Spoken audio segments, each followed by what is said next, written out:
Olá, pessoal da Verbo Jurídico, professor Vinícius Opponi com vocês, iniciando mais um episódio do nosso Jurisprudência em Pauta, episódio de número 115, comentários ao informativo 1193 do Supremo Tribunal Federal.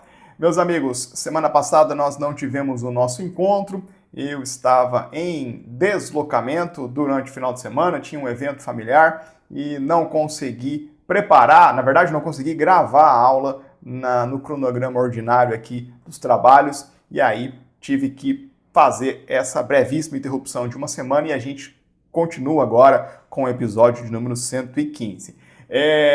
Já fica o aviso, nós não vamos parar no recesso, tá bom? Vamos ter aula semana que vem, vamos ter aula ali no dia 23, salvo engano, né? No dia 30 também, enfim, vamos tocar direto janeiro adentro para a gente não se distanciar tanto dos informativos do Supremo. E aí, para janeiro desse ano, eu estou me organizando aqui com a turma da Verbo para a gente fazer pelo menos 1 ou 2 encontros complementares, se minha agenda permitir, para a gente ficar ainda mais justinho com os informativos da Corte, tá bom? Mas, de novo, essa pequena diferença que a gente tem entre o informativo que nós estamos trabalhando e o informativo que saiu sexta passada, ela é absolutamente irrelevante para a sua prova. As bancas, quando cobram informativo muito recente, o fazem com uma janela de 2, 3 meses, que a gente está super coberto aqui, tá bom? E aí, de novo, né, esse delay também é importante para mim, para melhorar a qualidade de preparação da sua aula. Muitas vezes, na sexta-feira sai o informativo, a gente vai lá, ainda não tem a íntegra do julgado, nem a ementa do julgado. E aí isso empobrece bastante a aula, porque eu tenho que trabalhar só com o informativo, quando muito eu tenho que trabalhar com as discussões ali do plenário, ou eventualmente colhendo um ou outro voto que a gente consegue pelo plenário virtual. Enfim, quando sai a íntegra do julgamento, eu consigo trabalhar com muito mais profusão, mais profundidade com vocês. Então, essa diferencinha sempre é muito importante para a qualidade da nossa aula, que é aquilo que eu tento trazer para vocês como um diferencial em relação a diversos outros projetos que a gente tem aí, internet afora, comentando jurisprudência para vocês, às vezes num nível um pouco mais rápido, mais sério, mais focado ali só no textinho do informativo. Eu acho que a relevância da jurisprudência hoje para a prova não nos permite trabalhar desse tema de uma maneira superficial. Tem que estudar do jeito que a gente está estudando, entender no nível profundo e valendo-se dos julgamentos para fazer revisão, né, de teoria, de construções jurisprudenciais anteriores, enfim, para fazer aquilo que a gente faz semanalmente aqui no Jurisprudência em Pauta. Turminha, bora lá trabalhar então? Vou deixar minhas redes sociais à disposição de vocês. A gente vai trabalhar com o informativo 1193, foram 5 os julgados noticiados, nós vamos trabalhar com 4 deles. O 5º julgado que fica de fora, o primeiro do informativo, é uma gratificação que foi criada lá no âmbito de um poder judiciário, uma questão bem residual, bem lateral, não vejo sendo explorada nem mesmo nas provas mais contundentes, mais difíceis em direito administrativo. Mas passa os olhos lá, deu dúvida, você já sabe onde me encontrar, pode me chamar nas redes sociais. E esse é um informativo diferente, porque a gente vai ter a oportunidade, nesses 4 julgamentos, de, em 2 deles, examinarmos procedimentos relativos a súmula vinculantes. Nós vamos ver uma súmula vinculante nascer e nós vamos ver uma súmula vinculante morrer nos 2 primeiros julgamentos. E súmula vinculante é arroz com feijão, né? Súmula vinculante você tem que saber de cabeça todas e ponto. Se você errar um julgamento ou outro da corte, tudo bem, eu vou te perdoar, quer dizer, mais ou menos, né? Se você estudou comigo, eu não vou te perdoar muito. Tô brincando, pessoal. Mas súmula vinculante não tem como, né, meus caros? Súmula vinculante é uma questão de súmula vinculante. Se você errar, você cai na média geral, no sentido de que aquela questão provavelmente foi acertada pela maioria dos candidatos, tá bom? Então foca comigo, vamos começar a trabalhar com o PSV número 125. Olha que cara diferente. PSV, por quê? Porque é uma proposta de súmula vinculante. O PSV, o procedimento é o 125, mas ela não ganhou o número de súmula vinculante 125, tá? Eu vou te dar um número daqui a um pouquinho. Graças a Deus a gente ainda não tem tantas súmulas vinculantes assim. Vamos lá, nós não estamos diante, portanto, de uma ADI, de uma DPF, de uma ADC ou de um tema de repercussão geral, que são os nossos tópicos, nossos cadastro, os nossos procedimentos mais recorrentes. Nós estamos diante de uma proposta de súmula vinculante, que foi apresentada, foi deduzida, foi levada ao Supremo Tribunal Federal pelo Defensor Público Geral Federal. E eu já vou começar aqui, na própria apresentação do caso, fazer alguns comentários para vocês, porque a gente está trabalhando com um procedimento bem fora da curva, vamos valer de todas as oportunidades para revisar.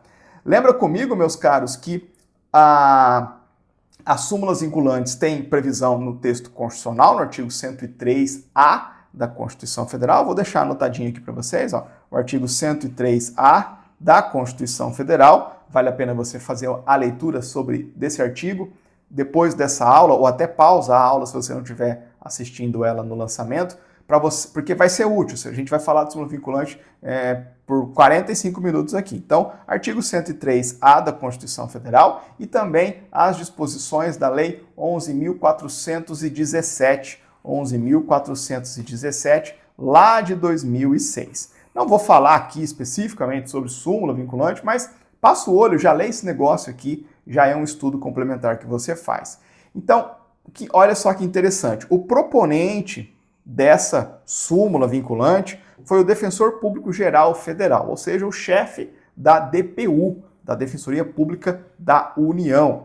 E aí, meus caros, vale a pena lembrar que o rol de legitimados para propor súmula vinculante é um rol diferente daquele rol de legitimados que nós estamos acostumados a estudar para a propositura de ADI, ADC e ADPF. Veja que o Defensor Público Geral, o chefe da DPU, não pode propor as ações do controle concentrado abstrato, ADI, ADC e ADPF, mas pode sim propor súmula vinculante. Então aproveita, passa os olhos na 11.417, dá uma olhadinha nesse rol e já faz uma comparação com o rol de autoridades lá do artigo 103 da Constituição Federal, o rol de legitimados do 103 da Constituição Federal, que vale para a ADI e ADC e por força de lei vale também para a DPF. E qual é o objeto dessa proposta de súmula vinculante? O problema material está nessa absolutamente controvertida figura do tráfico privilegiado. Você que estuda direito penal ou legislação penal especial, para ser mais preciso, com certeza já deve ter se debruçado sobre essa figura, previsão do artigo 33, parágrafo 4º da Lei 11.343. Então, a pergunta de fundo, a questão central em torno da qual orbita essa proposta de súmula vinculante é a seguinte: essa modalidade privilegiada de tráfico de drogas entra ou não no pacote de crimes hediondos e equiparados? Considerando que esse pacote de crimes hediondos e equiparados tem um regime, um tratamento penal, inclusive em termos de execução penal, bem mais rígido. Veja que a questão não é meramente de enquadramento, é a consequência que decorre desse enquadramento. Será que o tráfico privilegiado, 33, parágrafo 4º da Lei de Drogas, enquadra-se como crime hediondo equiparado e, consequentemente, sofre esse regime penal mais rígido? Esse é um ponto de tensão, meus amigos, de cognição, de análise, né, que envolve Constituição Federal, envolve Lei de Drogas, mas vai envolver também Código Penal, Lei de Execução Penal, tá? E Lei dos Crimes Hediondos, claro, a Lei 8.072, esse é o contexto normativo. Fechado? Então o Supremo vai ter que dizer pra gente aqui, em vista dessa proposta de súmula vinculante, se o tráfico privilegiado está ou não dentro do alcance dessa equiparação como crime hediondo e avaliar se a visão da Corte sobre esse tema está madura o suficiente para edição de uma súmula vinculante, considerando que a súmula vinculante tem como grande marca a sua obrigatoriedade para todo o Poder Judiciário e para toda a administração pública. Fechado? Então, são duas análises. Primeiro, o Supremo está com uma visão tranquila, consolidada sobre esse tema, ou melhor, qual é a visão do Supremo sobre esse tema, e essa visão está consolidada a ponto de se produzir um enunciado vinculante. Então, essas vão ser as questões constitucionais, né? O alcance da equiparação a crime hediondo do tráfico ilícito de drogas, a compatibilidade dos regimes mais gravosos de execução com o tráfico privilegiado e essa necessidade de uniformização do entendimento via súmula vinculante, que é o que nos importa aqui. Vamos lá. O que a gente precisa revisar aqui? Trouxe basicamente 4 tópicos de revisão que vão valer a pena você acompanhar comigo. Lembrando que esse tópico aqui é o nosso grande diferencial, né? É quando eu me esforço para fazer uma recapitulação de matérias que, porventura, você já estudou ou já deveria ter estudado, e a gente vai aglutinar esses conteúdos para poder chegar no entendimento, na discussão do Supremo, na verdade, com uma base teórica, jurisprudencial, enfim, de conhecimentos pressupostos já estabelecidos. Tudo que eu digo aqui, você já tem que saber, mas você não sabe a oportunidade que tem comigo de revisar. Bora lá? Primeiro ponto, lembrar da estrutura do artigo 33 da Lei de Drogas, que é o principal tipo penal do tráfico de drogas. Então, o caput do artigo 33 descreve o tráfico comum de drogas, com aquela porrada de verbos, né? Importar, vender, guardar, tarará, tarará. Parágrafo 1º do artigo 33 traz figuras equiparadas ao tráfico, então, matéria-prima, cultivo, uso de bens para o tráfico, enfim, todos aquele rol de condutas equiparadas, que é sancionado tal como o caput.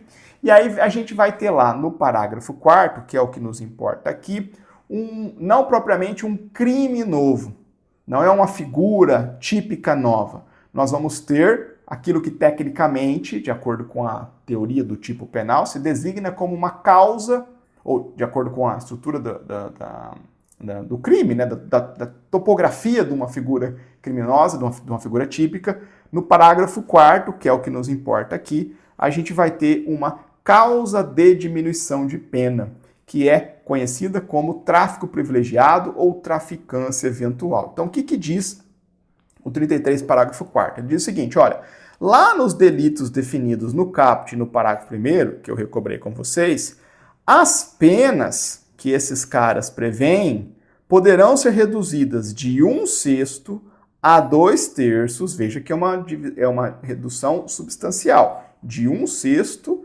a 2/3, né? Então a gente vai de 1/6 a 2/3, vedada a conversão em penas restritivas de direito, desde que o agente seja primário, de bons antecedentes, não se dedique a atividades criminosas, nem integre organização criminosa.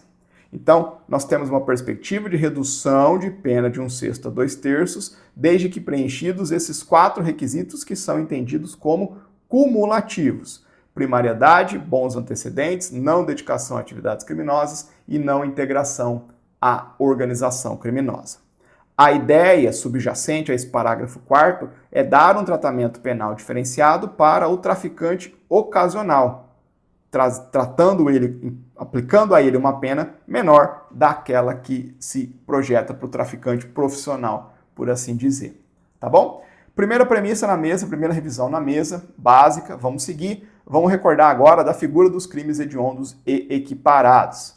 Previsão constitucional do artigo 5º, inciso 43 da Constituição Federal. A Constituição, nesse dispositivo, traz um comando que determina um tratamento mais severo para os crimes hediondos, que são tortura, tráfico de entorpecentes, terrorismo, ou melhor, determina um tratamento mais gravoso para os crimes hediondos e os a ele equiparados. E quais são os crimes equiparados aos hediondos? São os 3 T's: a tortura, o tráfico de entorpecentes e o terrorismo. E onde está o rol de crimes hediondos propriamente ditos? O rol de crimes hediondos vai ser estipulado por lei. Entra aqui a disposição da Lei 8.072 de 1990. E a própria Constituição Federal já fixa balizas para esse tratamento mais rígido.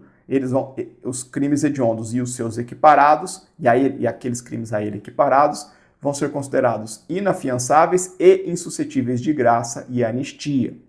Tranquilo? Claro que a gente vai ver que esse tratamento penal mais rígido não se resume a esses atributos constitucionais.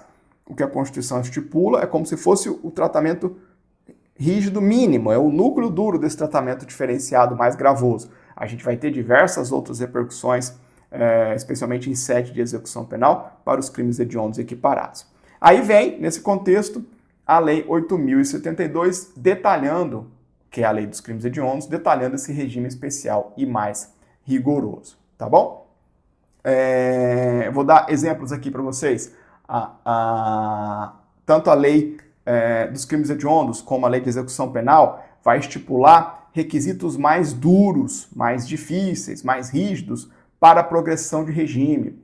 Requisitos mais difíceis para o acesso ao livramento condicional. E aí, é nesse contexto que vem o ponto de indagação. Será que a figura do artigo 33, parágrafo 4º, do tráfico privilegiado, entra ou não nesse pacote de crimes hediondos equiparados e suporta esse tratamento mais gravoso?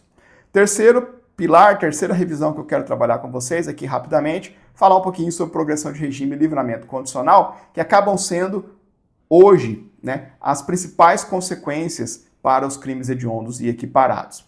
A Lei de Execução Penal traz regras para a progressão de regime e para o livramento condicional, ao lado do Código Penal, juntamente com o Código Penal, né? E após o chamado pacote anticrime, lá em 2019, a LEP, a Lei de Execução Penal, passou a prever um patamar mais baixo de progressão para a progressão de regime para os crimes comuns sem violência ou grave ameaça. Então, parte de 16% do cumprimento de pena para o primário, avançando para patamares mais elevados justamente para os crimes hediondos ou equiparados. Exemplo, 40% se for primário.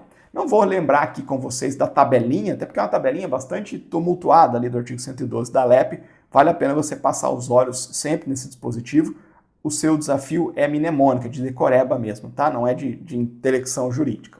Isso para a progressão de regime. E o livramento condicional vai ter o seu detalhamento lá no artigo 83 do Código Penal.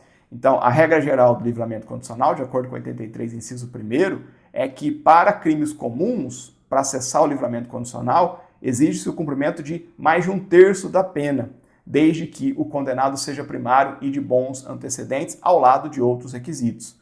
Porém, meus caros, para a lei de drogas, lá no artigo 44, a gente tem um livramento condicional que exige o cumprimento de 2/3 da pena e a vedação do livramento condicional para o reincidente específico. Então vejam vocês como que o tratamento muda substancialmente quando a gente cataloga, enquadra um determinado delito como crime hediondo ou equiparado. Então, é esse o cenário em que a questão avulta de importância. Será que a gente vai tratar o 33, parágrafo 4º, como os demais, como a generalidade de crimes hediondos equiparados, ou a gente vai tratá-lo de maneira diferente? E aí isso nos faz chegar na última premissa, que é basicamente a mais relevante aqui para a questão de fundo, né? Que é o panorama jurisprudencial hoje sobre a figura do tráfico privilegiado, tá? Então, é esse o panorama jurisprudencial que antecede essa proposta de súmula vinculante e que a gente vai ver o Supremo manuseando para concluir pela edição ou não de uma súmula vinculante.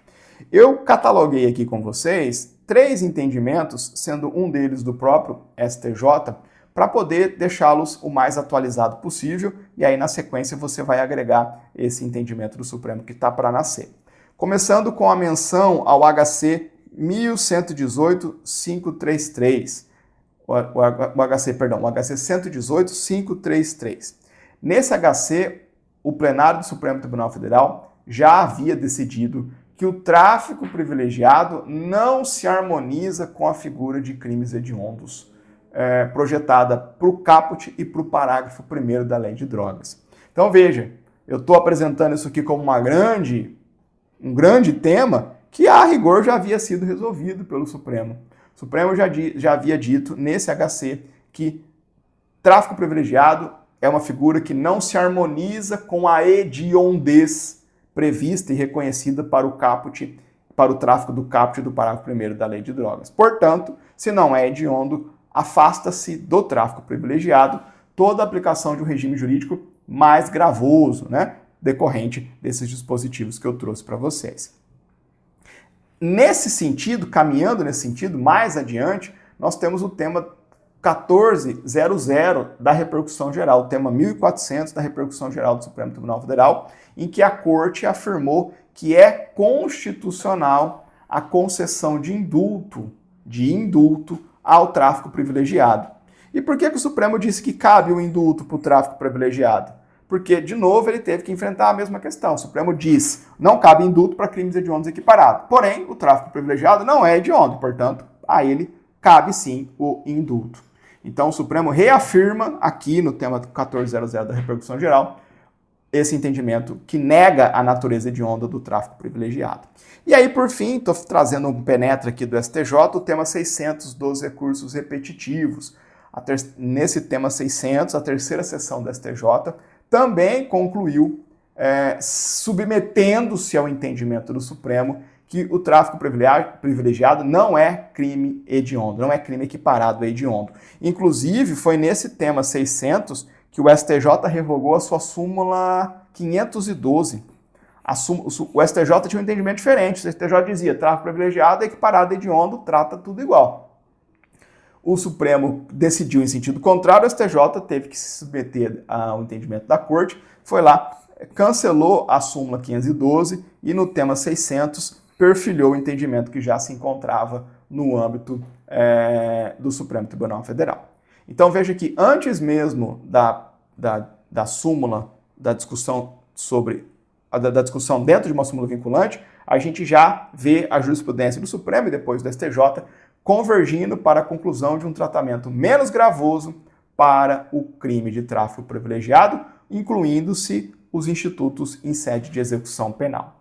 Tá bom? Por que isso precisou de súmula? Por que, meus caros, ainda assim nós encontrávamos, por que isso chegou ao nível de se cogitar de uma súmula? Por conta de algumas resistências ainda dentro do sistema de justiça. Supremo olha para esse panorama jurisprudencial e diz, a nossa visão está madura o suficiente para editar uma súmula vinculante, considerando-se que esses entendimentos anteriores ainda não conseguiram pacificar a discussão no âmbito do sistema de justiça e da administração pública como um todo. E aí nasce a súmula vinculante número 63, que você vai agora incluir no rol de referências, né, do Supremo que você necessariamente precisa conhecer. Então, diz o Supremo na súmula vinculante 63, o tráfico privilegiado, 33, parágrafo 4º, não configura crime hediondo e, portanto, afasta-se dele a aplicação dos parâmetros mais rigorosos da progressão de regime e do livramento condicional. É uma consequência jurídica, né? Se tráfico privilegiado não é hediondo, não tem por que projetar a ele o tratamento mais gravoso que existe para crimes hediondos equiparados no que toca à progressão de regime e livramento condicional. Fechado? E aí vem os argumentos, né, do Supremo Tribunal Federal. O Supremo basicamente aqui, turminha, reitera, recobra a racionalidade daqueles entendimentos anteriores. O Supremo, nessa proposta de súmula vinculante, diz, a gente está decidindo reiteradamente que o crime de tráfico privilegiado não tem natureza hedionda, não se harmoniza com a hediondez do tráfico comum, do caput do parágrafo 1º. E aí, a lógica do Supremo, quer a gente concorde ou não, é a seguinte, o legislador decidiu por criar uma resposta penal mais branda, com uma causa de diminuição de pena bastante robusta e requisitos restritivos. E por isso não faz sentido levar para a execução penal o mesmo regime gravoso do crime hediondo. O mesmo regime gravoso do crime hediondo. Então a lógica é a seguinte, se a gente está olhando para uma figura que o legislador quis conferir um tratamento, uma resposta penal mais branda, incidindo uma diminuição de pena, desde que, claro, presentes os requisitos, não faz sentido a gente reconhecer que o legislador deu um tratamento mais suave no apenamento e aí a gente vai projetar uma execução dessa pena mais rigorosa. Não faz sentido, não faz sentido. E aí nesse caminho de abrandamento também da execução, entra o tema 1400 da repercussão geral, em que o plenário do Supremo já havia reconhecido o cabimento do indulto, justamente por conta do caráter não hediondo, da natureza não hedionda do tráfico privilegiado. E aí pronto, temos um entendimento maduro no Supremo, a Corte vai analisar se estão presentes os requisitos para a edição de uma súmula vinculante, descritos no artigo 103A da Constituição Federal. Lembra lá, espero que você já tenha lido esse cara, depois que eu te provoquei no slide anterior. Está lá escrito: Supremo Tribunal Federal poderá, de ofício ou por provocação, mediante decisão de 2/3 dos seus membros, após reiteradas decisões sobre matéria constitucional, aprovar uma súmula que, uma vez publicada, terá efeito vinculante em relação aos demais órgãos do Poder Judiciário e à administração pública, direta e indireta nas esferas estadual, federal, municipal. Ponto. Tem uma parte final ali que não nos importa pra gente. Então veja que o requisito de jurisprudência é reiteradas decisões sobre a matéria no âmbito da corte. E é preciso estar diante ainda de uma controvérsia atual, né? Atual sobre o tema presente no sistema de justiça ou na administração pública. O Supremo olha para a sua jurisprudência, enxerga reiteradas decisões no mesmo sentido e olha para o sistema de justiça e enxerga também muitas decisões de primeira e segunda instância que ainda insistiam em tratar o crime hediondo, o tráfico privilegiado como equiparado a hediondo, para exigir requisitos mais graves para progressão de regime e livramento condicional. Diante disso, constata a presença dos requisitos do artigo 103A da Constituição Federal e produz e publica, né, e reconhece e formaliza mais uma súmula vinculante. Tá bom? Tranquilo? E qual que é a consequência disso? A consequência disso é que agora o tráfico privilegiado, não sendo hediondo, ele vai ter que ser tratado para fins de progressão e para fins de livramento condicional como crime comum. Dele vai se exigir, em sede de execução penal, dos condenados pelo tráfico privilegiado, vai se exigir os patamares gerais, comuns, né, da lei de execução e do Código Penal para a progressão e o livramento condicional.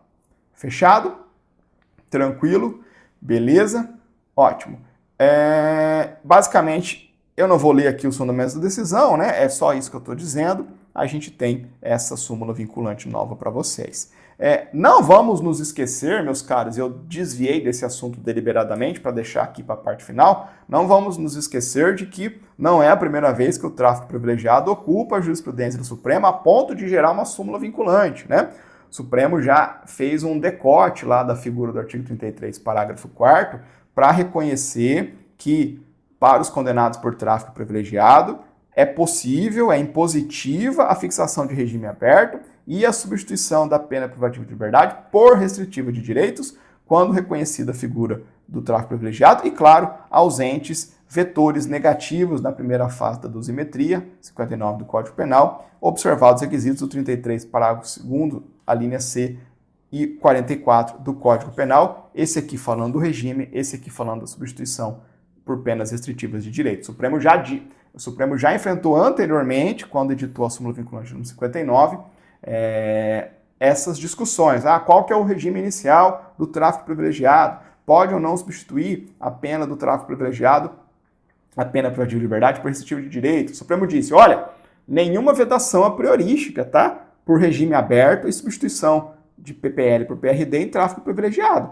Olha para o 59 do Código Penal. Tem algum fator negativo que impede a fixação do regime aberto? Está de acordo com a tabelinha de pena ali do 33, parágrafo 2º do Código Penal, que é o que dá a escala, né, de regime fechado, semiaberto ou aberto? Em vista disso, vai se definir o regime inicial de cumprimento de pena, que tende a ser o aberto por conta do quanto da pena. E além disso, também vai se olhar para os requisitos do 44 do Código Penal, que permitem a substituição da PPL pela PRD. Então, não há nada que vede a prioristicamente, de saída, que o tráfico privilegiado tenha regime inicial aberto e substituição por PRD. E além disso, quando se engatar na execução da pena que vai para o semiaberto ou para o fechado, vai caber agora, né, de maneira pacífica, pela súmula vinculante 63, progressão de regime nos requisitos comuns e livramento condicional nos requisitos comuns também, tá? Isso aqui vai despencar. O examinador vai ver a súmula vinculante 63, vai lembrar da 59, vai fazer um popurrí aqui, uma mistureba, e vai querer te pegar de surpresa na prova. Isso não vai acontecer contigo. Tranquilo? Primeiro julgado aí para vocês. Vamos seguir. Próximo tema, né? Próximo tema, a gente vai ver de novo dois procedimentos de súmula vinculante. Agora, os de número 60 e 64. Bora lá, vem comigo, esse cara aqui pode dar um pouquinho de trabalho, mas eu tô aqui para isso, né? Eu tô aqui para isso. Esse tema não é, essa nossa discussão não é propriamente uma novidade aqui no Jurisprudência em Pauta. Eu vou recobrar com vocês um negócio que a gente viu, salvo engano, no episódio número 5 do Jurisprudência em Pauta. Quando isso aqui tudo era mato, se você reparar, no setup eu ainda fazia de paletó e gravata, né? A gente ainda estava se conhecendo, estava botando uma banca aqui com vocês e claro, depois a gente vai ficando mais à vontade, né? Eu sempre gosto de fazer de camisa, de vez em quando eu ponho com uma polo aqui, mas a gente sempre tem... Claro, a vestimenta não diz sobre o compromisso continua o mesmo, né? Mas é interessante, eu quando comecei a dar aula para concurso, meu Deus do céu, eu ficava acho que mais bem arrumado aqui para dar aula do que quando eu ia para o trabalho propriamente dito, né? Enfim, vamos lá. Vou falar com vocês de um episódio anterior para recobrar quando a gente estiver mencionando o tema 477 da repercussão geral. Vamos lá, vamos pensar esse negócio aqui, olha lá. Tema muito importante para execução penal e que nos permite ver o Supremo articulando uma preocupação com a sistematização da sua própria jurisprudência. A gente tem súmula vinculante, a gente tem uma porrada de repercussão geral, né? Eu já disse para vocês que às vezes vem repercussão geral, engatando o entendimento em súmula vinculante e às vezes até trazendo algumas exceções para súmula em repercussão geral, aí vai virando esse cipoal de entendimentos que se a gente não se mantiver firme no estudo, dá para perder o controle. E às vezes o próprio Supremo se embanana ali, vê os seus entendimentos sucedendo no tempo, e aí a corte tem que voltar para trás e passar uma régua, apagar algumas coisas, cancelar algumas coisas que foram evoluindo ao longo do tempo. Vai ficar bem nítido esse movimento nessa discussão. Nós vamos ver as propostas de súmula vinculante número 60 e 64. E o tema de fundo é pura execução penal, referente à perda de dias remidos em decorrência da prática de falta grave. Professor, não lembro desse negócio, misericórdia. Eu vou revisar com vocês na sequência. Só estou dando o pano de fundo aqui, tá? Vamos lá. Entendam pelo menos o enredo. O enredo é mais ou menos o seguinte. Nós tínhamos a súmula vinculante número 9, lá de 2008, que basicamente surgiu para dizer o seguinte: é constitucional a possibilidade de perder todos os dias de pena remidos em decorrência da falta grave, com base naquilo que era previsto no artigo 127 da Lei de Execução Penal. Então, vigia em 2008 a redação originária do artigo 127 da LEP, que dizia: praticou falta grave, perde os dias de pena remida. Vem a súmula vinculante e diz: tudo certo com essa consequência que o 127 da LEP projeta. Perder 100% dos dias de pena remido em razão da prática de falta grave. Lá na execução da pena, evidentemente. Porém, em 2011, 3 anos depois da súmula vinculante, altera-se a LEP pela Lei 12.433. E altera-se justamente o artigo 127 para limitar a perda de dias de pena remidos a, no máximo, 1/3. 1/3. Antes, praticava falta grave, perdia tudo. Depois, praticou falta grave, perde no máximo 1/3 dos dias remidos. A discussão nova, agora sobre essa nova redação do 127, chega no Supremo Tribunal Federal pelo tema 477. Pelo tema 477. E o Supremo olha para essa nova construção do 127 e diz: é constitucional agora essa perda proporcional dos dias de pena remidos em razão da prática de falta grave. E aí, se você quiser um estudo aprofundado do tema 477 da repercussão geral, vejam o episódio número 5 do Jurisprudência em Pauta, em que eu, lá de terno, engravatado, expliquei esse julgamento para vocês, quando vimos o informativo 10,84. Faz tempo, hein? 10,84. 10,84. Nós estamos no 11.000, no 11,93, né? É isso, né? Que a gente está vendo agora. Vamos lá? Qual que é o problema? O problema é que ficou uma maçaroca esquisita aqui, né? Nós temos uma súmula vinculante número 9, antiga, dizendo uma coisa, dizendo é constitucional a perda integral dos dias de pena remidos em razão da prática de falta grave. E aí a gente tem um dispositivo de lei novo, 127, com a redação dada lá em 2011, validado pelo Supremo Tribunal Federal, dizendo outra coisa, que se praticar falta grave pode perder até 1/3 dos dias de pena remidos. Aí vem a DPU e fala, Supremo, passa a régua nessa súmula 9, PSV número 60. DPU, de novo, pede o cancelamento da súmula vinculante número 9. Enquanto, em paralelo, nós tínhamos o já aposentado há tempos, ministro Peluso, sugerindo a revisão PSV 24 da súmula vinculante número 9. Então, o ministro Peluso, já aposentado faz tempo, disse, olha, vamos ter que mexer nessa súmula vinculante número 9, vamos mudar a redação dela. Pode? Pode, claro que pode. E aí vem a DPU e diz, não, risca essa súmula vinculante número 9. E aí o Supremo precisou decidir qual caminho tomar. Então, a súmula vinculante tem que ser mantida, revisada ou cancelada, considerando-se a nova redação que foi dada ao 127 da LEP, que inclusive já foi validada pelo Supremo no tema 477 da repercussão geral. É isso que a gente vai ver aqui, tá bom? Vou revisar com vocês 3 pontos importantes, tá? Só para ficar um registro, lá no tema 477, eu expliquei isso para vocês no episódio número 5, o Supremo já havia contemplado essa discussão. E aí os ministros até tentaram resolver lá já o que fazer com a súmula vinculante número 9. Salvo engano, o ministro relator foi o Fux. Chegou no fim do debate e eles falaram, pessoal, vamos só julgar esse negócio aqui no 477, que validou o novo 127, né, da LEP, e disse, esse rolo da súmula vinculante número 9 a gente resolve nesses PSVs que estavam pendentes lá na época, esses dois. Na verdade, na época só tinha o 64. E aí a questão ficou no escaninho lá de alguém, até que agora foi resgatado. Então, esse problema de assimetria, de assistematicidade já havia sido contemplado no julgamento do tema 477. Agora a Corte vai resolver esse negócio.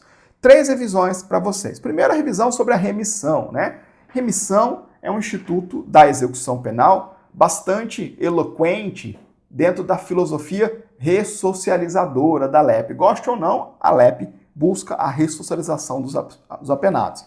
Então, por meio da remissão, nós temos a perspectiva, o reconhecimento legal de que o apenado, no curso do cumprimento da pena, está se esforçando para colaborar com a sua própria reinserção social. E esse reconhecimento vem em razão do trabalho ou do estudo durante o cumprimento da pena. E aí o artigo 126 da LEP estabelece uma matemática de compensação. 1 dia de pena descontado a cada 3 dias de trabalho ou 1 dia de pena descontado a cada 12 horas de estudo. Essa proporçãozinha aqui, eu sinceramente espero que você tenha já decorado. Tem que decorar esse negócio, tá bom? Remissão é um direito subjetivo do apenado. Se trabalhar ou se estudar, tem direito. Mas não é um direito absoluto. De modo que se o apenado incorrer na prática de falta grave, uma das consequências da falta grave sempre foi uma repercussão negativa sobre os dias de pena remido.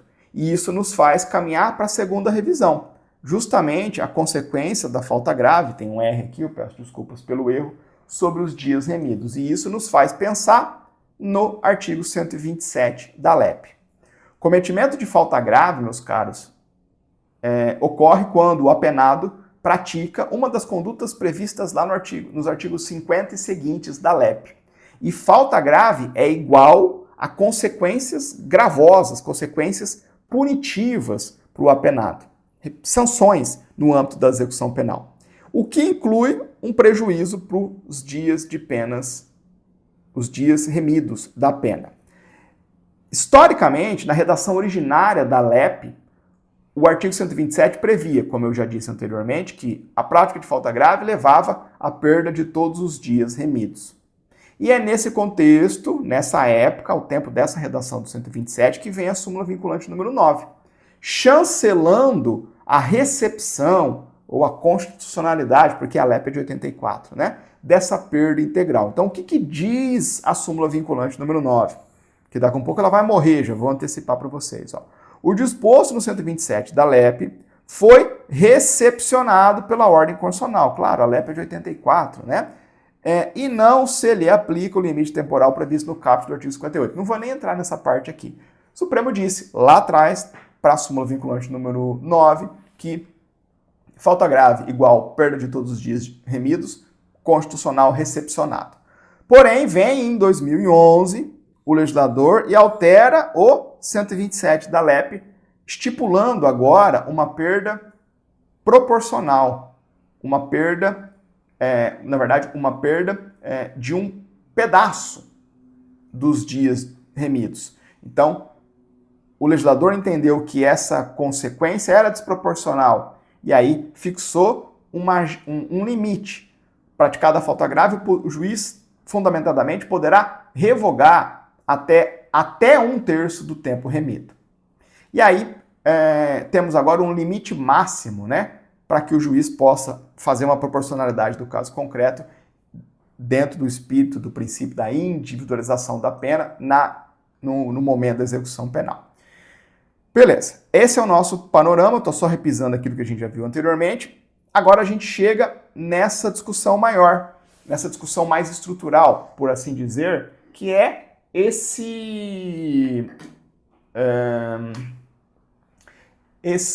essa articulação entre precedentes, né, no âmbito do Supremo Tribunal Federal. A gente sabe que o Supremo Tribunal Federal produz decisões em diversos perfis que geram efeito vinculante para além das partes no caso concreto. A gente está acostumado a pensar o efeito vinculante das ações do controle concentrado abstrato, ADI, ADC e ADPF e ADO, mas ao lado desse perfil de julgamento da corte, a gente também vai ter um efeito vinculante por intermédio das súmulas vinculantes, que foram criadas em 2004 pela Emenda Constitucional 45, como eu já mencionei para vocês.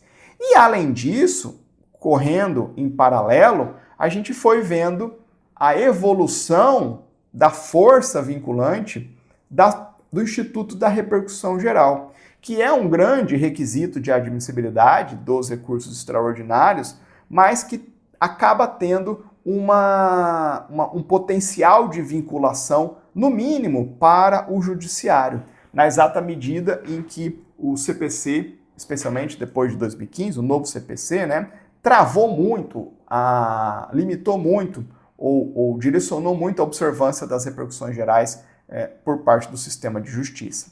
E aí a gente tem essa estrutura multifacetada. O Supremo está lá todo dia produzindo coisas, julgando ADIs, ADCs, ADPFs, ADOs, fazendo súmulas vinculantes, julgando repercussões gerais, e essa maçaroca de entendimentos vai projetando efeitos para a realidade do Estado brasileiro. Agora, é importante ter em perspectiva uma diferenciação entre essas espécies de julgamento, né? ADI, ADC, ADPF, ADO e súmula vinculante, por expressa previsão do texto constitucional e até mesmo da lei, tem a capacidade de vincular, de ser necessariamente observado por todo mundo no judiciário, que não o Supremo. Então, do Supremo para baixo, todo mundo respeita esses julgamentos e também alcança a administração pública. Agora, a repercussão geral, via de regra, é um instituto que vai alcançar apenas o judiciário, vai vincular primordialmente apenas o Poder Judiciário, especialmente por força do artigo 927 do CPC.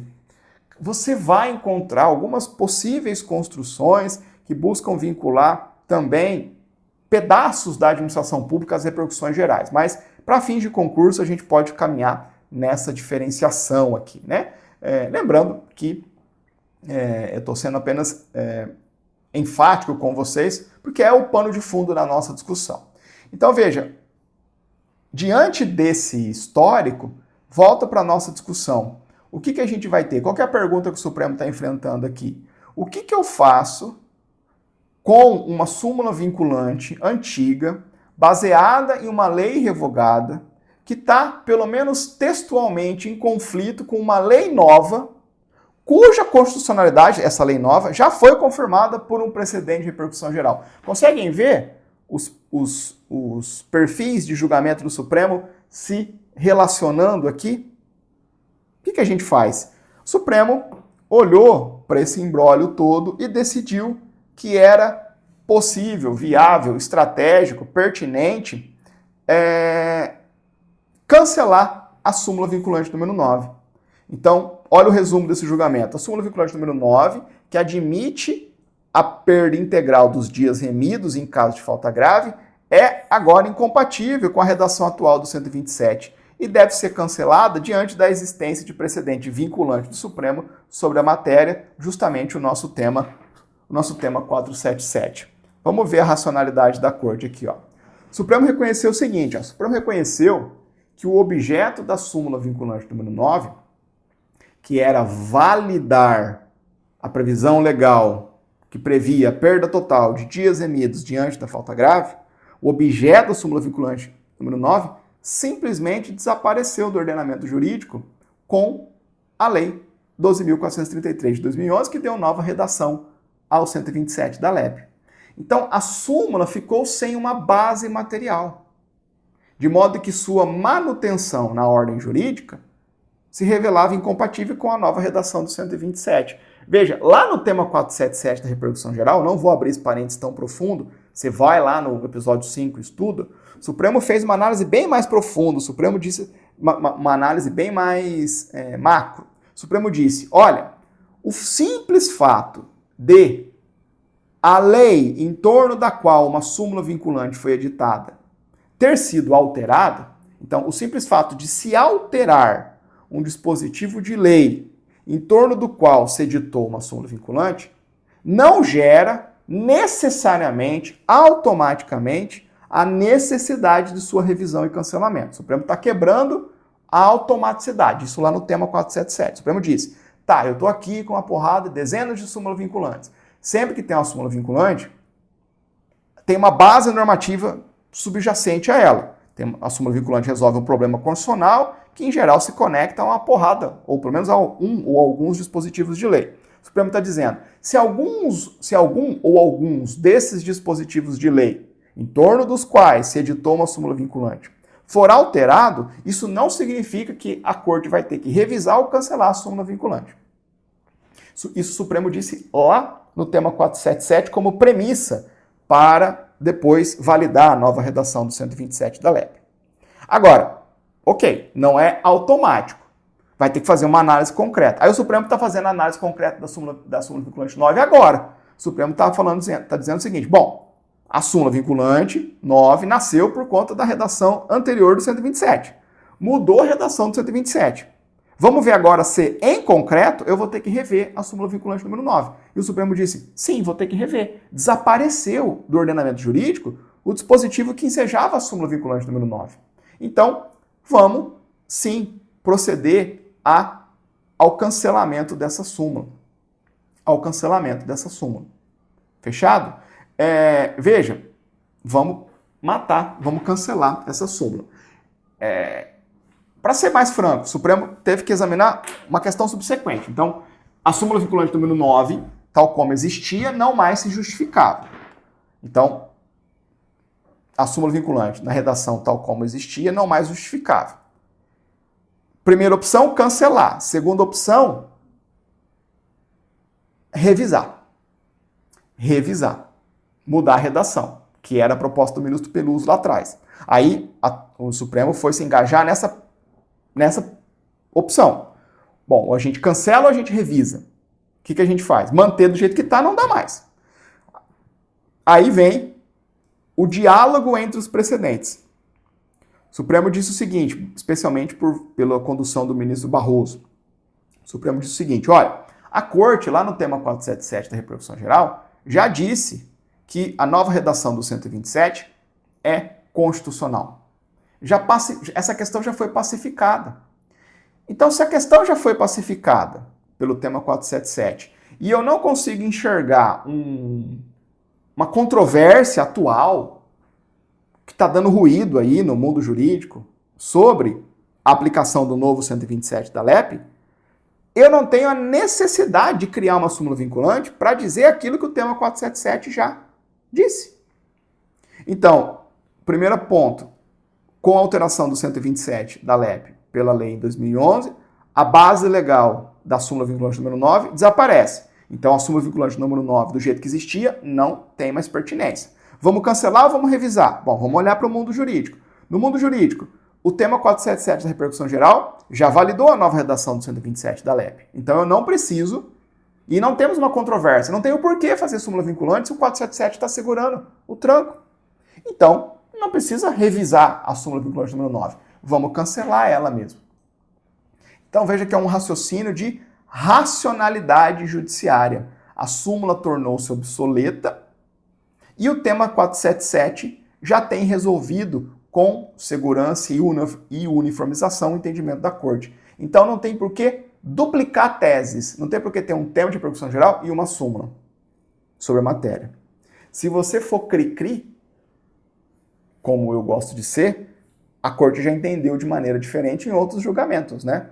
O Supremo já teve a oportunidade, por exemplo, resolvendo questões lá de saúde, lembra? Julgar repercussão geral e editar teses sobre o mesmo tema.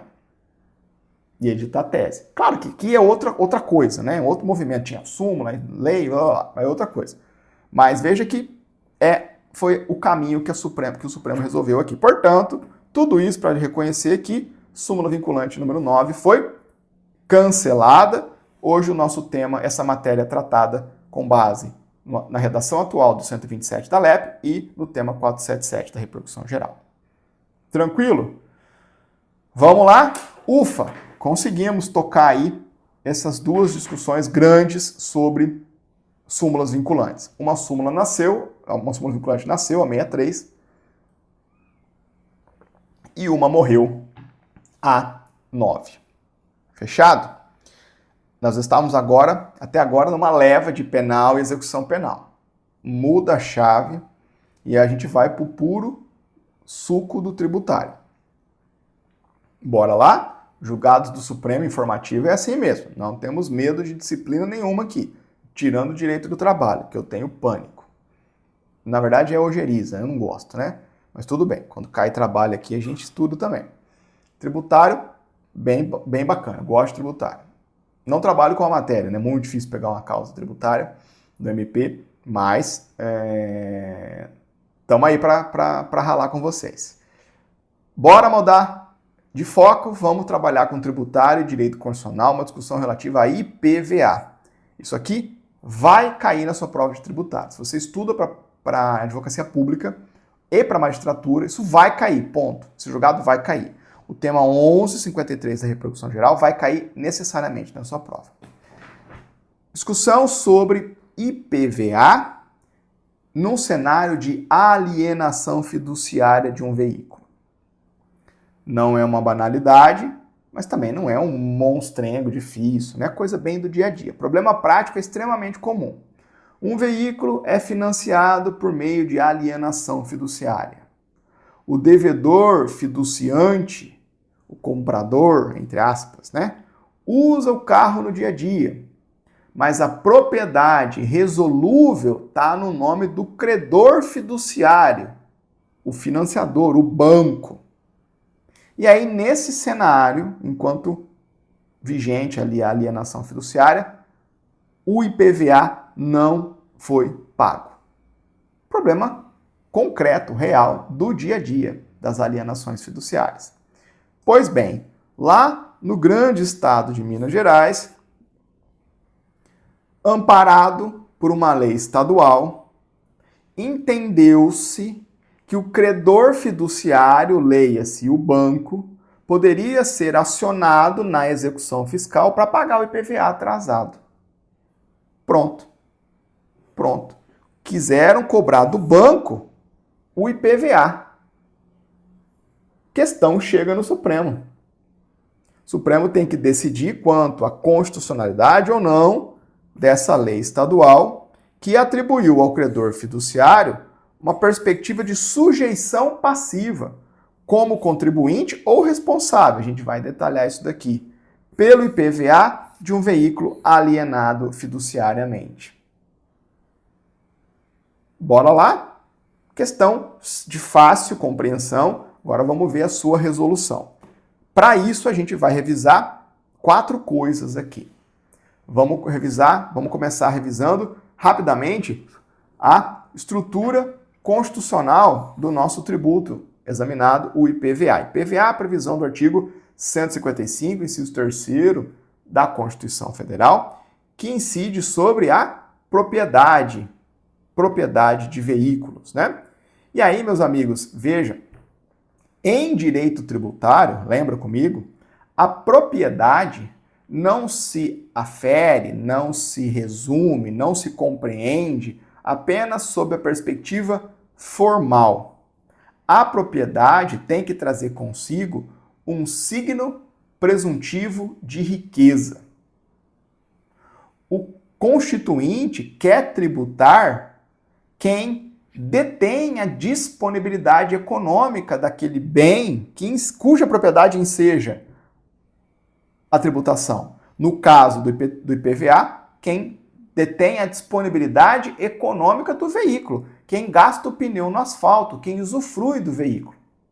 Então, o alvo, o objetivo, o fato gerador do IPVA é a propriedade do veículo, assim entendida como o signo da riqueza. O signo de riqueza, no sentido de riqueza manifestada pelo uso.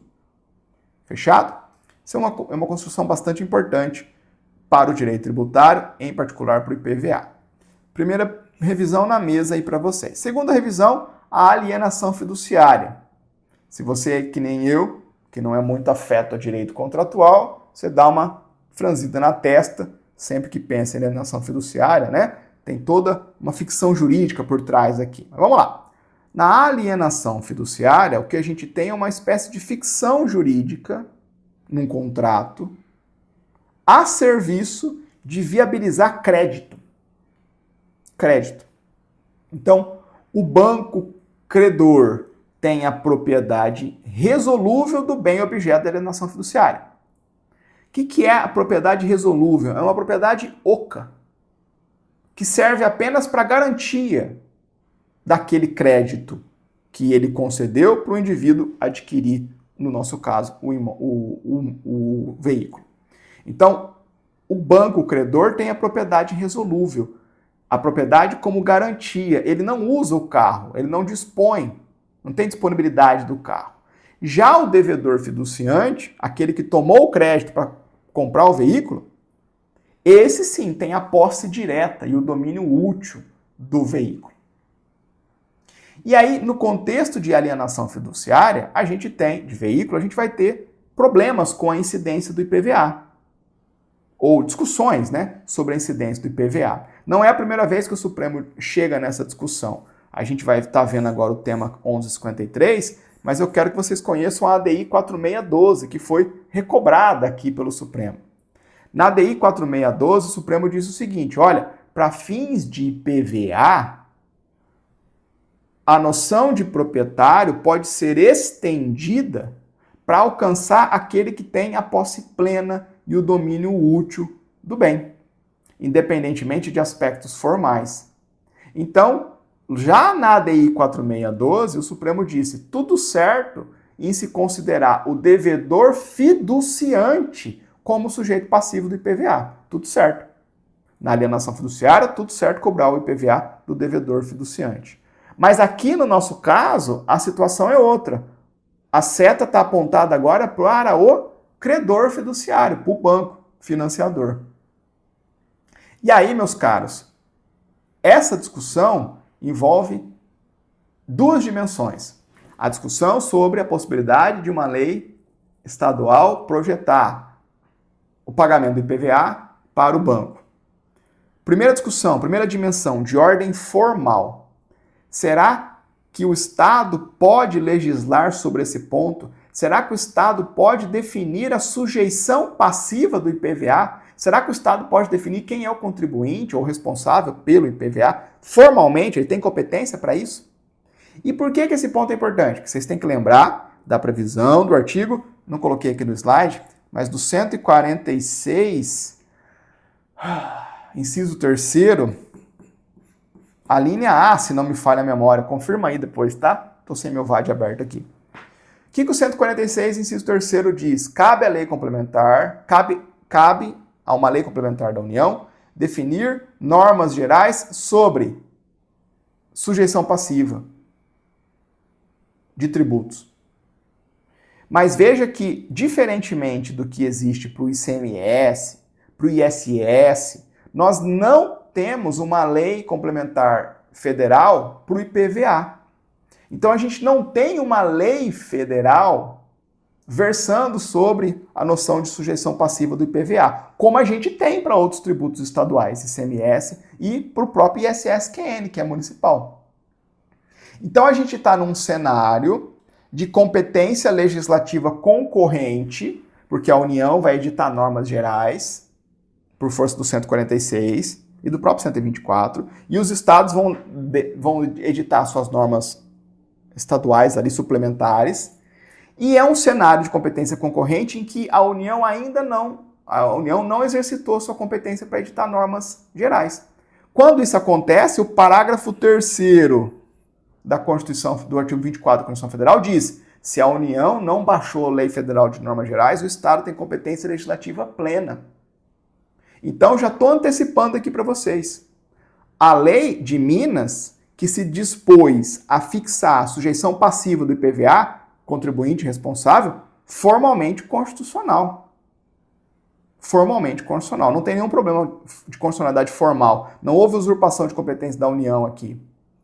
Então, já estou antecipando esse ponto, senão vai ficar muito confuso lá na frente. Sob o ponto de vista formal, a lei estadual de Minas está certa. Lá em Minas, os caras quiseram especificar quem é o devedor, quem é o sujeito passivo do IPVA. Acabaram formalmente tudo certo. Acabaram enfiando no pacote, ali no rol de sujeição passiva, o credor fiduciário, o banco. E aí agora a gente vai ter que ver se essa opção da lei de Minas está certa ou errada. E isso nos leva para a segunda dimensão. Na primeira dimensão formal, tudo certo.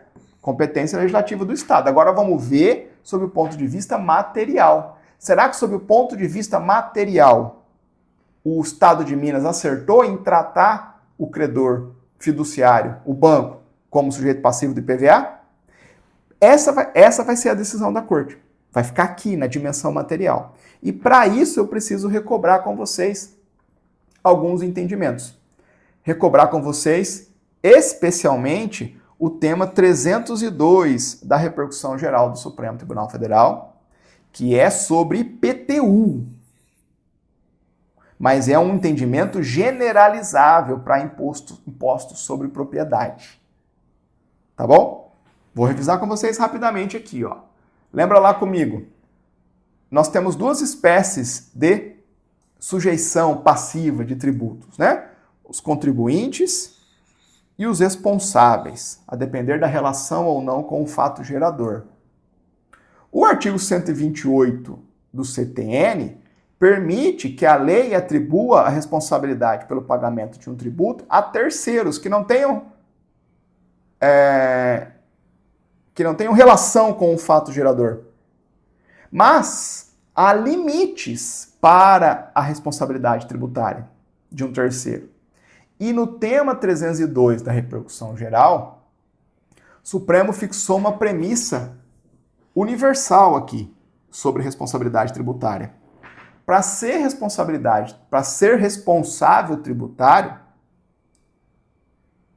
o terceiro precisa ter não uma relação direta, mas algum vínculo com o fato gerador, e deve haver uma garantia de que este terceiro possa ser ressarcido se ele tiver que pagar o tributo.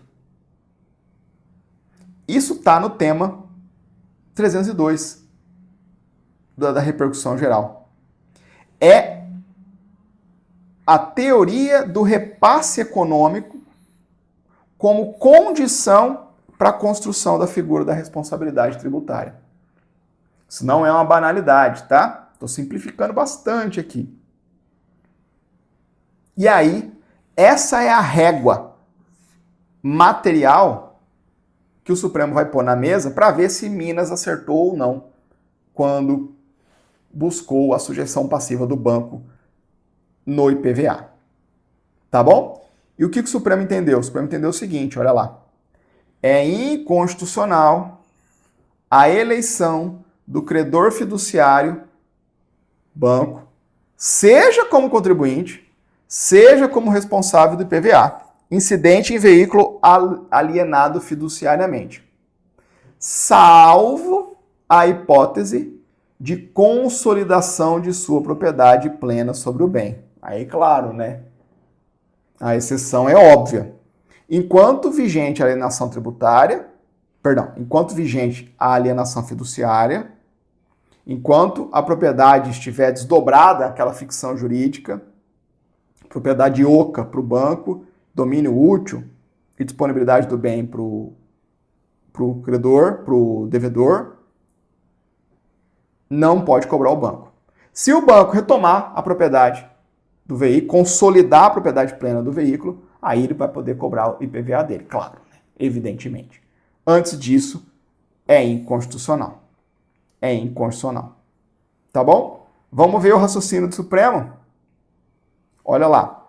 Não saiu no informativo e eu já dei o spoiler para vocês, né? A primeira discussão que houve foi de inconstitucionalidade formal. Já falei anteriormente, para limpar a nossa discussão, a lei é formalmente constitucional. Vamos lá para inconstitucionalidade material, que é a mais importante aqui. E a gente vai ter que examinar a inconstitucionalidade material na perspectiva de se eleger o banco, ora como contribuinte ou como responsável. Para cada uma das hipóteses de sujeição passiva, o Supremo vai derrubar de um lado e de outro. Como contribuinte, será que o banco pode ser reconhecido como contribuinte do IPVA no caso de alienação fiduciária? Resposta, não. O Supremo disse assim, ó, a porção mais substancial dos atributos da propriedade, que é o fato gerador do IPVA, na alienação fiduciária, recai sobre o devedor fiduciante. Porque ele que é o possuidor direto, é ele quem manifesta o verdadeiro signo de riqueza objeto da propriedade tributada pelo IPVA. O credor fiduciário detém uma propriedade resolúvel, meramente instrumental à garantia daquele crédito. E aí, o Supremo reafirmou aquilo que já havia julgado, já decidido naquela ADI que eu mencionei para vocês, né? Olha, contribuinte, nesse caso, é quem tem o domínio útil e a posse, que é o devedor fiduciante. Contribuinte é ele. Fechado aqui. Tranquilo? Além disso, tem um argumento interessante de pacto federativo. O Supremo ponderou o seguinte, olha, se a gente permitir que se eleja, olha que raciocínio interessante, se a gente permitir que se eleja o credor fiduciário, leia-se o banco, uma instituição financeira, como contribuinte, a gente tem que levar em consideração que a esmagadora maioria das instituições financeiras estão em São Paulo ou no Rio. Então, isso concentraria a potencial arrecadação de IPVA nesses dois estados, quebrando o pacto federativo quando a gente considera que o critério que melhor orienta a tributação do IPVA é o domicílio do proprietário do veículo. Então, o Supremo também ponderou esse argumento de ordem federativa. Então, banco como contribuinte, esquece. E como responsável tributário? Aí o Supremo aplicou aquela construção, teoria do repasse, né? A teoria do repasse econômico como condição para a responsabilidade. O Supremo recobrou e aplicou aqui o tema 302 da repercussão geral. O Supremo disse assim, ó, escolher o devedor fiduciário como responsável quebra a referência do tema 302. Porque nós não temos na lei civil que estrutura a alienação fiduciária, que versa sobre a alienação fiduciária, uma perspectiva de repasse ou de ressarcimento do encargo tributário do banco, que o banco suportaria para o devedor. Então, se a lei civil não valida a possibilidade do banco repassar o custo do tributo para o devedor, isso quebra a teoria do repasse econômico, desvirtua a perspectiva da responsabilidade tributária, especificamente pelo modelo da substituição, né? Não estou entrando tanto aqui no detalhamento da responsabilidade tributária, porque o tempo não nos permite e não precisa ir tão longe. Então, sai como contribuinte, sai como responsável tributário. O que sobra? Qual é o único cenário que o Supremo validou de sujeição passiva do credor fiduciário do banco? É o cenário de consolidação da propriedade plena, né? Que se dá após a execução da garantia, de acordo com o 1367, 8 lá do Código Civil. Aí, quando consolida a propriedade plena, executa a garantia, tá lá, tudo tá o veículo está com o banco, ele que vai pagar o IPVA, se houver dívida. Tá bom? Vou fazer a leitura com vocês aqui rapidamente, olha lá. Conforme a jurisprudência dessa corte, a sujeição passiva do IPVA recai sobre quem detém a posse direta e exerce os poderes típicos da propriedade, uso, gozo e fruição do veículo, ou seja, o devedor fiduciante, e não sobre o credor fiduciário, que possui apenas direito real de garantia, é a propriedade oca, né? Nesse sentido, a atribuição da condição de contribuinte, o Supremo vai depenar agora as duas opções. Na condição de contribuinte ou de responsável tributário ao credor fiduciário, sem previsão legal de repasse ou ressarcimento do ônus tributário, configuraria afronta a competência do legislador suplementar para disciplinar normas gerais sobre sujeição passiva tributária. Além disso, desvirtua a finalidade da propriedade fiduciária e pode gerar distorções no mercado de crédito com garantia real e na arrecadação tributária. Olha lá o pacto federativo aqui por trás. Por outro lado, o credor fiduciário passa a responder pelos encargos, ou seja, o banco responde pelos encargos, inclusive tributos incidentes sobre o bem alienado, quando, em razão do inadimplemento contratual do devedor, ocorre a execução da garantia e consolidação da propriedade plena com sua emissão na posse direta do bem. E aí, na espécie, o TJ de Minas reconheceu a legitimidade passiva do banco para responder como contribuinte do pagamento de IPVA relativos a veículos alienados fiduciariamente nos termos da legislação estadual. O Supremo vai e dá provimento ao extraordinário para reformar o acórdão e restabelecer a sentença que, em embargo de execução, extinguiu o feito com relação ao credor fiduciário, o banco.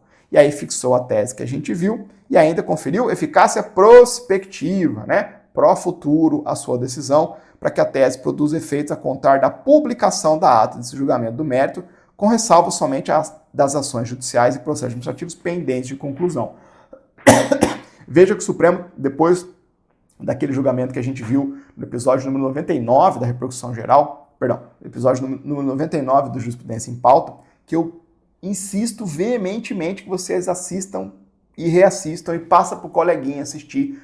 Talvez seja a aula mais importante que eu já dei para vocês aqui no Jurisprudência em Pauta. Depois daquele julgamento, o Supremo tem mostrado uma preocupação muito grande sobre os efeitos temporais das suas decisões. Ele está dizendo eficácia prospectiva e a gente só vai permitir que essa nossa tese alcance julgamentos, casos em andamento, se nós tivermos ações judiciais e processos administrativos pendentes de conclusão. Ah, mas imagina aí, um banco foi condenado com trânsito em julgado a pagar o IPVA de um veículo lá no estado X, que tem uma lei parecida. O banco fica atiçado e fala, vou meter uma rescisória aqui de coisa julgada. Não vai não, fica quieto aí. Essa tese, você perdeu, vai pagar o IPVA e tá tudo certo. Vai ter que pagar. A tese que o Supremo está dizendo agora, de que banco não vai poder ser cobrado IPVA enquanto estiver valendo a aliança fiduciária, vale daqui para frente e só pega processo judicial administrativo que está pendente. Se tiver coisa julgada em sentido contrário, inconstitucional, vai ter que engolir seco e continuar pagando o IPVA, tá bom? Muito importante esse cuidado temporal que o Supremo passou a ter de maneira bem sistemática daquele julgamento em diante, que eu mencionei, que eu expliquei para vocês no episódio 99. Fica aí a conclusão da tese novamente para vocês. Bora lá, último julgamento, ADI 4763. Todo mundo comigo? Vamos lá, passa a régua, a gente vai voltar agora para o nosso administrativo e, mais grosso modo, o nosso constitucional. Mas tem um pouquinho de administrativo aqui. Julgado bem legal sobre repartição constitucional de competência legislativa com um tempero de serviços públicos. Então, tem uma cara de questão de prova isso daqui, tá? Vamos lá. Julgado sobre repartição constitucional de competência legislativa com temperos de serviço público e concessão de serviços públicos. Artigo 175 da Constituição Federal dá um bom caldo essa discussão. O caso concreto é bastante simples. Uma lei lá do estado do Mato Grosso, voltada a organizar o serviço de transporte rodoviário intermunicipal, ônibus entre municípios. Transporte rodoviário intermunicipal de passageiros, evidentemente, né? Essa lei do Mato Grosso decidiu que, buscando garantir a concorrência e, com isso, beneficiando os consumidores, cada região lá do estado em que haveria as operações de transporte rodoviário intermunicipal de passageiros deveria ter, no mínimo, 2 empresas operando. Ou seja, a lei estadual voltada a organizar o serviço de transporte rodoviário intermunicipal de passageiro proibiu a exclusividade de prestador de serviços em regiões, em uma mesma região. Previsão do artigo 19 dessa lei aqui, ó, especificamente o parágrafo único. Bem simples. Os serviços serão explorados por no mínimo 12 empresas por região, por mercado, e cada empresa operará no máximo em 2 regiões. O problema foi aqui, né? Vedação à exclusividade. A Associação de Empresas desse ramo ajuizou a ADI, alegando que essa norma estadual era inconstitucional, por invadir a competência da União para editar normas gerais sobre licitações e concessões. A 8987/95. Vou melhorar isso para vocês na sequência. Então, o problema aqui é o seguinte: nós sabemos que a União, de fato, tem uma competência para editar normas gerais sobre licitações e contratos administrativos, o que envolve concessões. Essa lei existe, é 8987/95. O problema é saber se essa lei federal, quando trata dessa matéria de concessão, é exaustiva sobre esse ponto, de modo a impedir uma atuação legislativa suplementar do Estado. E uma atuação suplementar mais protetiva, né? Porque quanto mais concorrência, melhor para o consumidor, pelo menos em princípio. Pelo menos em princípio. E aí, meus amigos, veja como esse não é um julgado estritamente repartição constitucional de competência. Olhar para o 22, para o 24 e decidir. A gente tem que temperar isso daqui com o 175 da Constituição Federal, que é o que fala sobre serviço público também. Não é só uma questão sobre quem legisla, mas o que se pode legislar sobre uma determinada matéria em vista dos entes federativos. Vou revisar alguns pontos com vocês agora. Vamos lá. Respira fundo que a gente vai entrar num caso que está bem numa zona cinzenta do federalismo brasileiro. Vamos lembrar, meus caros, primeiro, do transporte público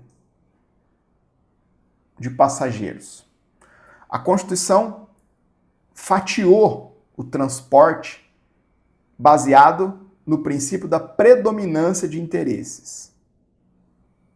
Então, transporte público dentro do município, interesse local, titularidade e titularidade do serviço do município. Transporte público que cruza as fronteiras, cruza os estados, interestadual, interesse nacional, competência da União, artigo 21. E no meio do caminho a gente encontra o transporte intermunicipal, aquele que não sai do estado, mas quebra os municípios. De quem que é esse transporte? Quem regulamenta esse transporte? Quem é o titular desse transporte, desse serviço público? Não tem regra expressa na Constituição. Cai na competência residual do Estado membro, artigo 25, parágrafo 1º. Então, para o transporte público intermunicipal, mas que não sai das fronteiras do Estado, titularidade do serviço do Estado. Agora veja, entender a titularidade do serviço público não esgota o tema, porque a gente precisa também entender quem legisla sobre o tema, porque no federalismo brasileiro, infelizmente, para nós que estudamos, né, não é apenas quem titulariza o serviço que legisla sobre o serviço. E o transporte público é o melhor exemplo. É o melhor exemplo, porque a gente vai ter legislações aqui da União para serviços que ela, a União, não é titular. E além disso, não podemos perder de perspectiva também o seguinte: quando um serviço público é titularizado por um ente federativo, Estado, União, município, independente aqui, o artigo 175 da Constituição Federal diz que o ente federativo titular do serviço pode prestar esse serviço de duas formas. Ou ele faz diretamente, ou seja, ele põe lá os seus servidores e as suas equipes, os seus ônibus para fazer o serviço, o que é muito difícil de acontecer, especialmente no transporte público intermunicipal, né? Ou ele faz isso mediante delegação para particulares, em geral concessão. Então o serviço público pode ser prestado diretamente ou mediante delegação, concessão, permissão, autorização. E aí, meus amigos, é claro que quando o ente público, o ente federativo, decide por delegar para um particular, ele tem que fazer licitação. E nesse ponto a União entra na jogada, porque se for um transporte público municipal, titularidade do município, mas eu quero fazer concessão, vai ter que licitar. Quem rege a licitação? Lei federal. Olha a União se jogando aqui.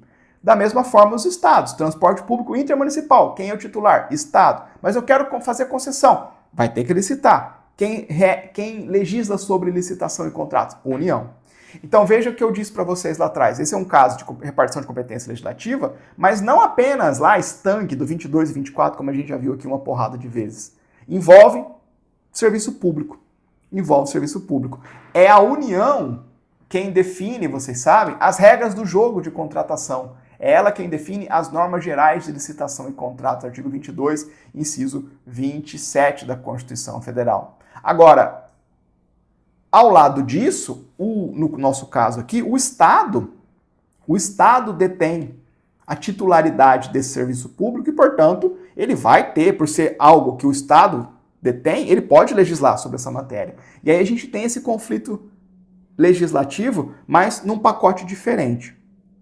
Tá bom? Só para eu não perder a perspectiva aqui, o entendimento de que a titularidade do transporte público intermunicipal é do Estado já foi, inclusive, reconhecida pelo Supremo, tá? Esqueci de mencionar a DI aqui no meio do caminho.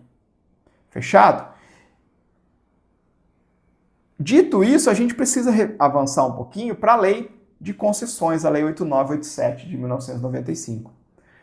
A Lei 8987 de 95, a Lei Geral de Concessões, é a lei que materializa a competência da União para legislar sobre licitações voltadas às concessões. E nessa lei, a gente encontra um dispositivo bastante importante, que provavelmente você já leu e não se atentou, que diz sobre a nossa questão de fundo. Qual é a questão de fundo? A questão da possibilidade ou não de exclusividade em concessões. O artigo 16 dessa lei estipula que a regra é a de que não deve haver exclusividade. Por quê? Porque exclusividade gera monopólio, e monopólio tende a gerar ineficiência na prestação de serviço e tarifa alta é ruim para a sociedade, é ruim para os consumidores. Porém, o artigo 16 admite uma hipótese excepcional de exclusividade quando não há dois competidores no mercado. A lei fala em inviabilidade técnica ou econômica. Então, veja, a legislação federal sobre esse ponto específico aqui, os pontos da exclusividade ou não em concessões, a lei diz, preferimos a concorrência. Mas a lei federal não disse, é proibido exigir no mínimo duas empresas. Ela diz, preferimos a concorrência. Excepcionalmente vai poder ter, se tiver restrição técnica, inviabilidade técnico-econômica, pode ter, mas preferimos a concorrência. Mas ela não avança para além disso. Ela não diz concorrência com no mínimo 2, no mínimo 3, ou proibido exigir 2. Não, ela fala, preferimos a concorrência. Então a lei federal silenciou sobre o quantum exato de interessados. Definiu apenas essa diretriz principiológica de como regra não vai valer exclusividade. Aí entra mais um pilar aqui para a gente caminhar para o final. O usuário de ônibus, meus amigos, é consumidor. E sendo relação de consumo, a gente tem também por esse caminho mais um espaço de atuação de legislação concorrente de União e Estados. Artigo 24, inciso 5º da Constituição Federal, estipula uma competência legislativa concorrente sobre consumo para a União e Estados. Naquele desenho, né, de federalismo de cooperação que a gente já viu aqui várias vezes. A União trabalha com normas gerais e o Estado exercita uma legislação suplementar. Então veja que também pela lógica exclusiva, a lógica da repartição de competência, pensando em matéria de consumo, a gente chega no mesmo antagonismo federativo. A União editando a Lei Federal de Normas Gerais e os Estados podendo legislar sobre essa matéria a título suplementar. A gente chegou nesse cenário via competência legislativa concorrente sobre o consumo, a gente chegou nesse cenário via titularidade do serviço pelo Estado. Se o Estado quiser fazer concessão, tem que respeitar a norma geral de licitações e contratos sobre concessão da União. Dois caminhos que nos levam ao mesmo cenário, né? Ao mesmo cenário. Um tópico em que a gente vai ter que fazer conviver a lei federal com uma lei local. Tranquilo? Aí entra o pulo do gato, que foi resgatado aqui pelo Supremo. De vez em quando a gente vê essas construções em julgamentos do Supremo. A bendita Clear Statement Rule.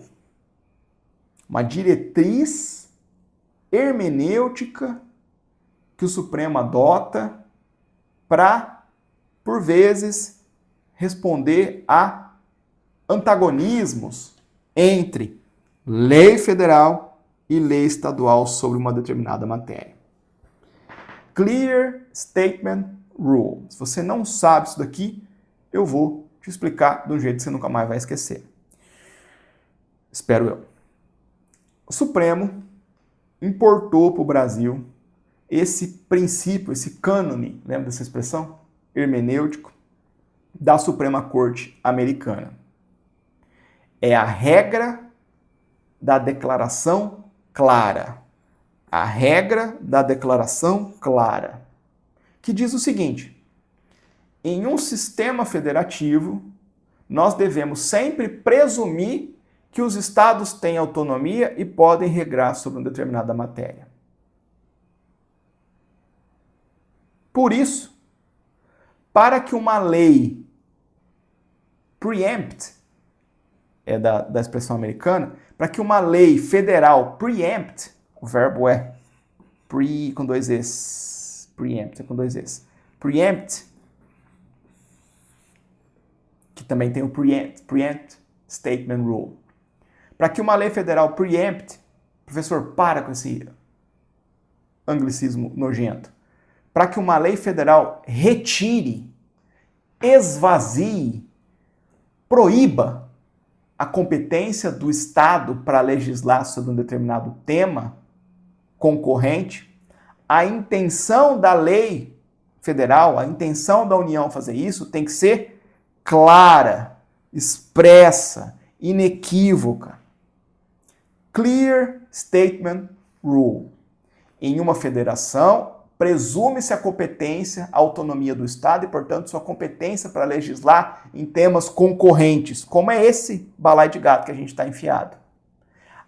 A gente só pode olhar para a lei federal e tirar dela uma regra da lei federal, esvaziando, retirando, impedindo o exercício dessa competência pelo Estado, se for uma regra clara, expressa, inequívoca. Clear Statement Rule.